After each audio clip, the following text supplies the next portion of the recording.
Hello, welcome back to Her Shift. I am your host Anna, and this is the channel, well, it's the safe space where we as women and humans come together to talk about the shifts, make the breakthroughs, push forward so we can have a goddamn better life. And who would not want that? You absolutely deserve it.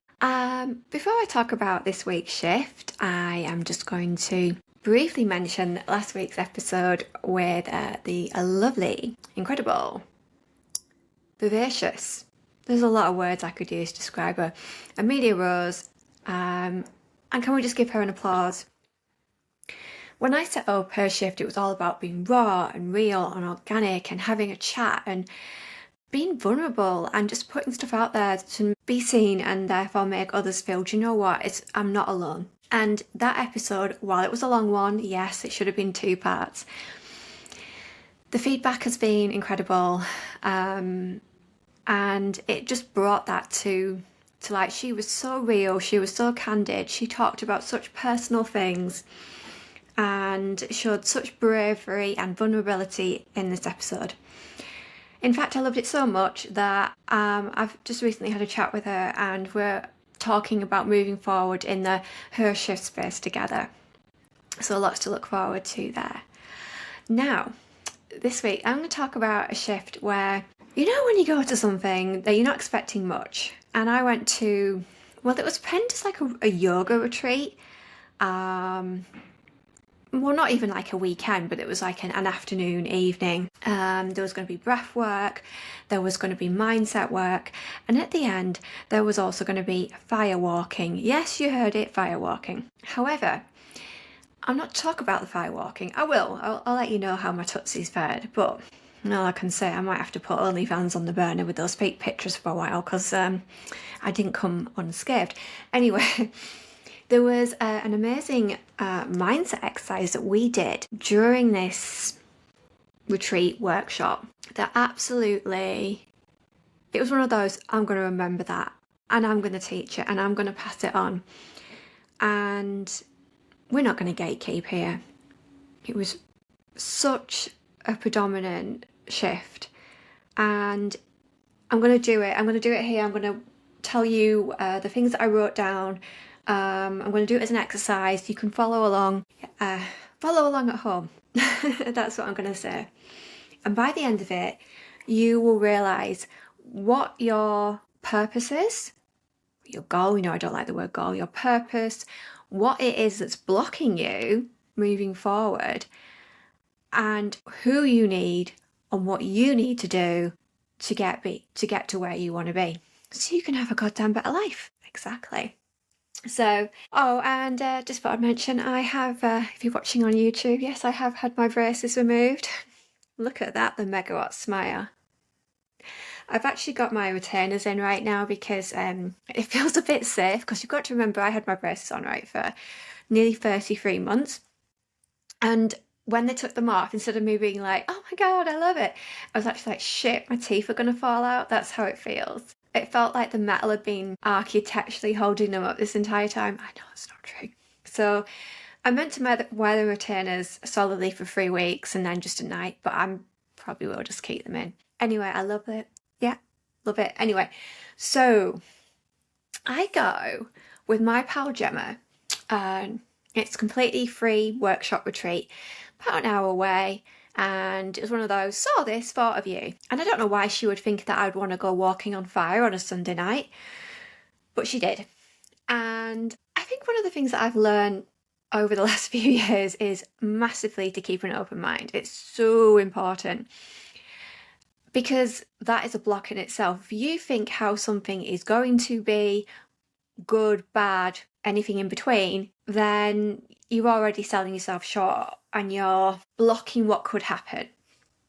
So we go along, and what's really weird is that it's very, I would say, spiritual, bit hippie, woo-woo, but also holistic. Yeah, and definitely science-backed about mind over matter. But we're in this sort of stately home hotel.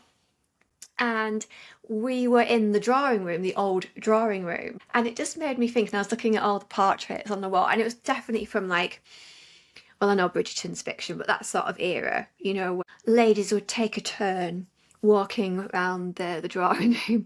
And now in the drawing room this evening, there was about 30 people laid on yoga mats where there would have once been, well, tables, chairs, you know, the gentry. And I thought that's a really interesting energy. Anyway, so let's go through it. Let's go through this exercise. And I've actually got the original piece of paper that I had to write my notes on. It was completely confidential, but I'm happy to share it with you guys because you're my family. Okay, so here we go. Okay, so started off with saying I want you to write down 12 goals, exactly 12, no more, no less. And for me, that was obviously like desires. I don't like the word goals. You know, it's not football. Now my writing is a bit scribbly, but let me see what I put. I put to know joy. I want to massively improve my overall health, you know, to do with my PMDD, my adenomyosis.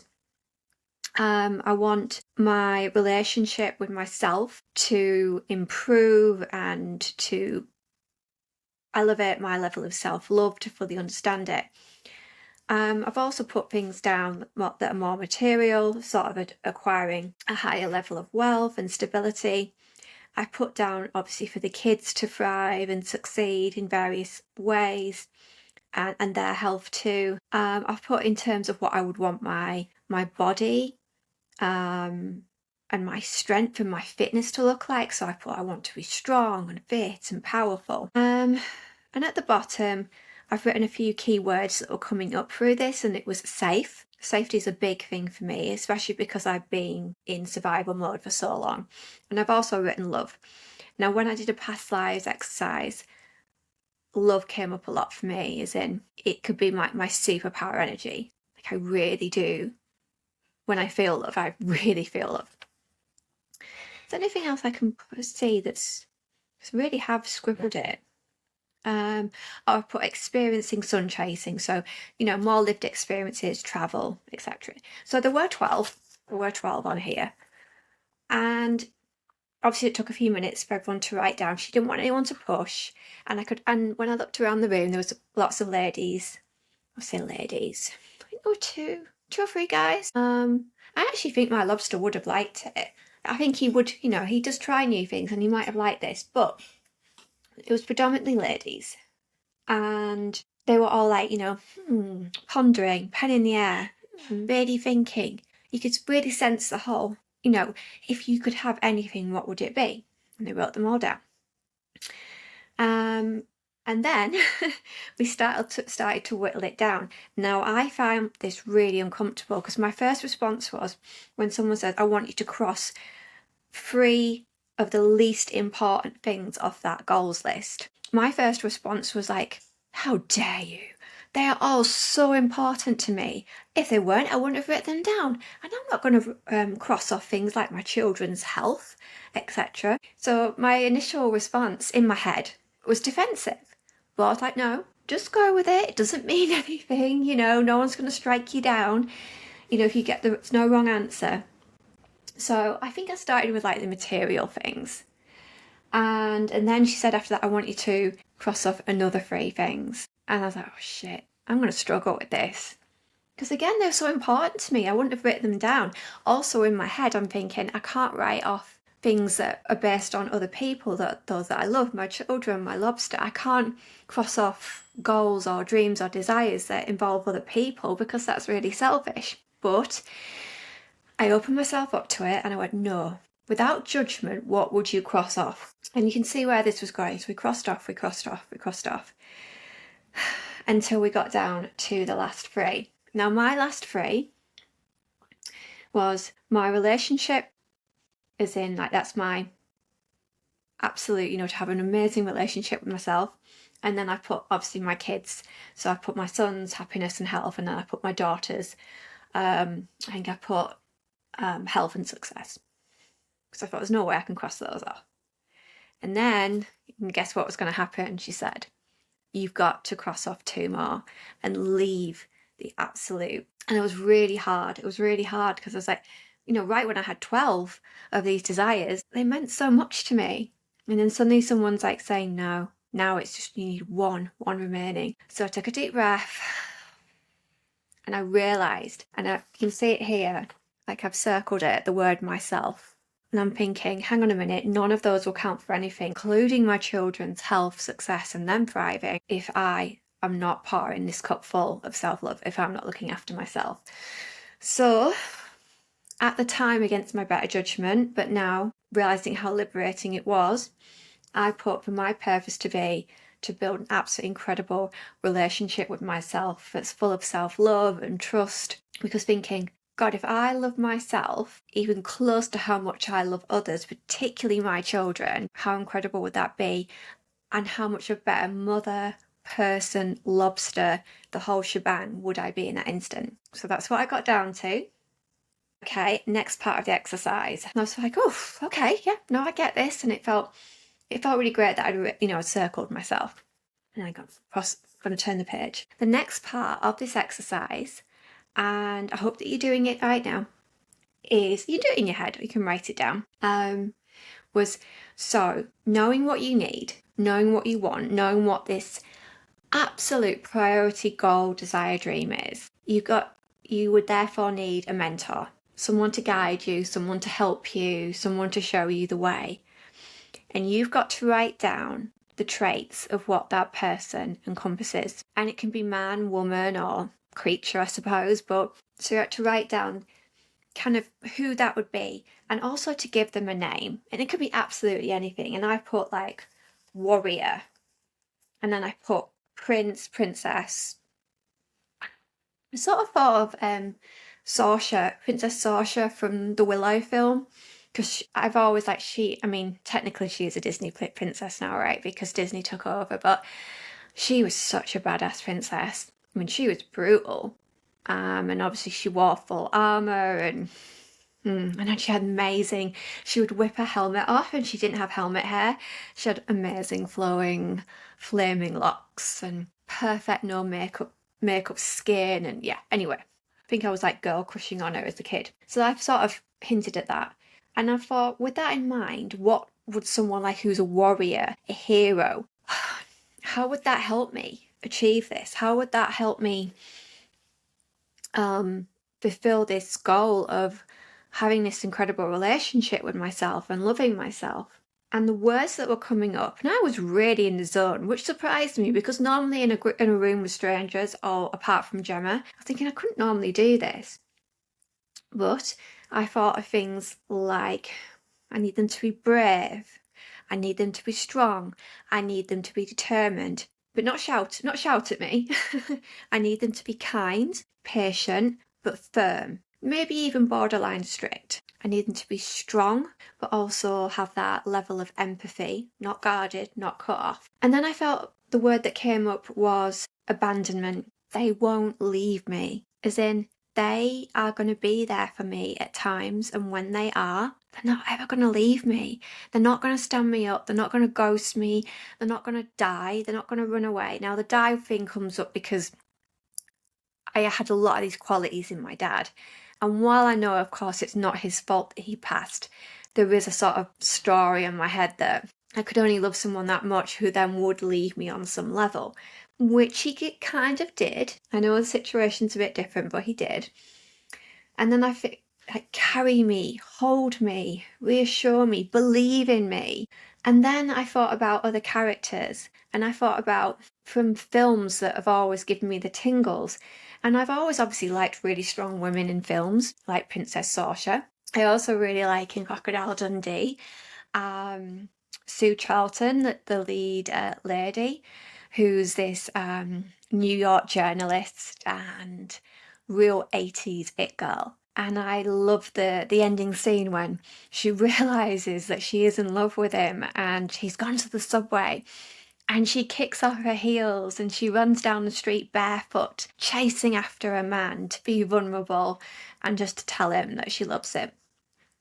I also, this is a weird one, I thought about the ending of Speed with Keanu Reeves and Sandra Bullock, and the train they're on is out of control. It won't stop. It's going at high speed. He's got the option of jumping. She hasn't, because she's got handcuffs on, okay, and she's chained to a pole inside the train.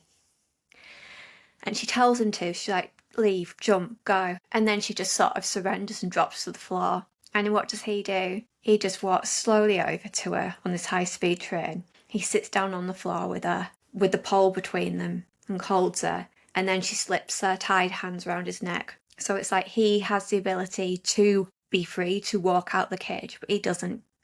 And in the end scene, when they survive the crashed out speed train, she says to him, you didn't leave. You didn't leave me. You didn't leave me. And that always really got me. It was like, that exists. That level to me is safety, it is loyalty, and it's that, wow, someone would do that. Another one I've got there is, you can tell what era I'm from. So Kevin Costner in the, I would say the epic Robin Hood, Prince of Thieves. You know, the Robin Hood film, I mentioned it before, where Alan Rickman just, completely outshines Mr. Costner, but he's a very charming Robin Hood. And obviously the theme song is, everything I do it for you. I would lie for you. I would die for you. There's nothing I wouldn't do for you. And at the end, when he saves her, and I think he does it by crashing through a window, very dramatic but medieval style. And she's like, you came for me. You're alive. And he says to her, I would die for you. And again, it's just, or perhaps he had nothing better to do at that moment. Who knows? But it just, that type of energy, it was like making me all gooey and like surrendery. I was like, that's it. That's what I need. That's what I need in someone. Which then led me to think, yeah, I need someone to be a hero. I need someone to save me. And then, and this is the shift, okay? So I don't know where you've got to at home, if you've written down all the attributes of this person that you need, who's going to help you move forward with the goals and the dreams that you desire, your purpose. And she says, right, I want you to imagine looking in the mirror and then realizing this person is you. Everything you've written down is already in you. Why are you not being that person? Now, I think in the past, again, I would have gone, well, that's effing stupid. That's fluffing daft, isn't it? I've gone through all that. It's like, no, it has to be somebody else. But I didn't get defensive. It made me realise that the things that I crave and admire in others, the reason I do is because they're already deep inside me.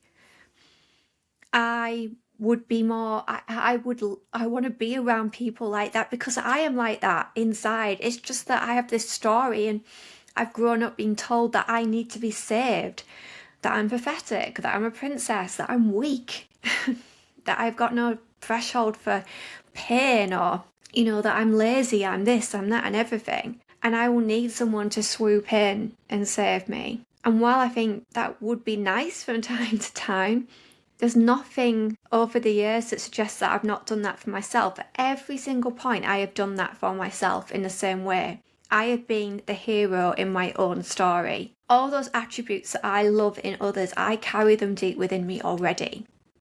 I can be that person. That doesn't mean I have to be in survival mode to be in that person, and it does mean that by being like that, the true self, I will attract other people, men and women, lobsters, that are those. And also it made me realise that everything about those attributes are already in my lobster. He's like that. He's one of those, of course, without question.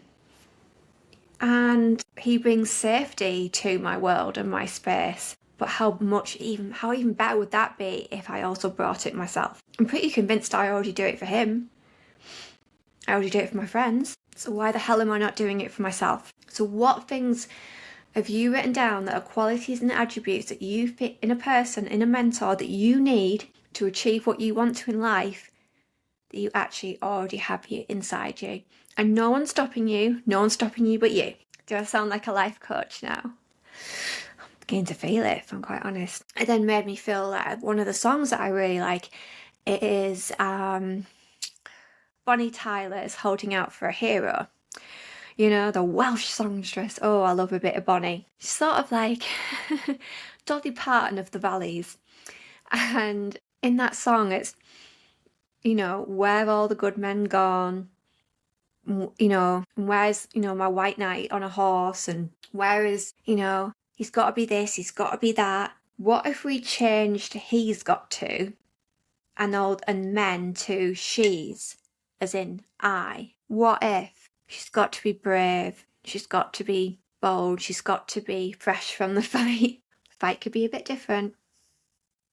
What if we start thinking of it as another person? And that was the shift. It's like everything you want or you think you need, or the things that are stopping you, that you are waiting for because you are waiting to be saved or until this happens, it's already in you. That's it. That's my shift. What do you think? That was huge for me. It was huge for me. It also, you know, I felt it fair to say that it doesn't mean that that does not mean you have to completely save yourself. That does not mean you have to be in survival mode. That does not mean you can't ask for help. That is the anti of her shift. That is not what it's about. It's us coming together and going, you are already that person. You are already awesome. You are incredible. You are strong. I've heard the stories of what you guys have been through and what you go through on a daily basis. I was talking with Amelia yesterday, and she said she just had to have this moment when she was driving. She went, God, aren't women effing incredible? Aren't we amazing? I was like, yeah, we are the givers of life. We create so much. Yeah, we are the creators, aren't we? Aren't we amazing? Aren't we so effing fluffing strong? And aren't we our own worst enemy at times as well? The fact that we can be supportive to others and build other people up, but we don't give ourselves the same grace. So I'm going to say, as of today, you need to do this exercise. Write down your goals, 12 of them, whittle them down, okay? Now, obviously, this only works in real time. If you already know that when you're writing down these attributes, that it's actually within you, it might not be the same. But I'm going to say, try it, do it, let me know. If you want to put it on the Her Shift page, if you want to put it in the group, if you want to message me, hair's looking a bit fluffy. I'm always sorry, I always talk like this as if you were watching me on YouTube, and I know the majority of you aren't. Anyway, then please let me know exactly what is your number one uno priority, goal, reason, desire. Okay, and then let me know what qualities that you already embodied but you've been blocking. You've been caught blocking your greatness. Stop it. And then moving forward from today, that you start to embody being that person. And how amazing would that be? Now, after we'd done these amazing exercises, I also wrote down something that I wanted to abolish, remove from my life, my past, a story. And we had this like a chalkboard. I think it was a piece of ply. And I wrote down something that Naki always used to say to me. And I wrote it on there. And then we had to do the Miss Piggy karate chop. I mean, she didn't say do the Miss Piggy, but that's what I think of. And it's like, hiya! And then the board snapped in two. And I felt like I was breaking free from those words, that being trapped. So that was incredible. We also did some Wim Hof style breath work, absolutely amazing. I would not have been able to do that a few years ago. I did try doing it at another retreat with my friend Sam, and ended up very upset, very teary, very raw. But then it just made me realise how far that I'd come, that I was able to do a whole hour's breath work. And I think I probably fell asleep at some point during it. So that was really, really good. Felt very refreshed. Brilliant. Really, really good. And then we went outside and then we wrote some of the affirmations or the things we wanted to get rid of, the stories, the blocks, and we wrote them on some elm wood. And then we made a fire with that. And that fire was what we were going to walk on. Maybe because I'd been so relaxed from the breath work and I'd been so moved by the mindset shift, though I hadn't really thought this through. And I was thinking, well, my feet are like leather anyway. So I walked across these hot coals while everyone chanted, safe, safe, safe. And I was like, oh, eat, ow, ooh, ow. No way. And I have got a lovely Welky type blister under my right foot. Now this is supposed to represent on the chakras, like where my body needs healing, and it did sort of align with my abdomen and perhaps some of the gyno issues that I've been experiencing, so that was interesting. But on the downside, I'm like, I can't really complain, can I, that I've suffered a burn to my foot when I've actively chosen to walk on a fire. Would I recommend? Yeah, I would. Do I regret it? No, all experiences are good. When she said, do you want to do it for the second time tonight? I went, no, because I probably would have ended up in A&E. I didn't get any burns to her feet, so maybe she was in a better headspace than me. But anyway, either way, it was absolutely amazing. All experiences to me are a good one. If you've done anything like that, let me know. If you've done anything crazy on a Sunday, Teresa, my nail tech, was telling me today she went a cocktail making class last weekend. And I'm like, well, that's a bit different to firewalking, but actively an experience. We're always learning. Speaking of which, I would love a cocktail tonight, actually. It is Friday, and I'm still feeling sorry for myself and my burnt tootsies, so all good. Got a few notifications going off, haven't I? Anyway, I hope that this shift has been in some way impactful, useful to you, and I really hope that you will try it. And I hope as well that you'll give me some feedback. As I said, we've got lots of things coming up. We are going to be working with Amelia Rose very soon. I'm really, really excited about that because I really feel that we'll be taking her shift to the next level, which it should rightly be. It should be up there. We're doing lots of exciting things. I'm also pleased to say the weather is getting warmer, the world is getting lighter. It massively changes how we feel about ourselves, particularly the PMDD girlies out there. So please do keep going. And as I always say, you are doing amazing.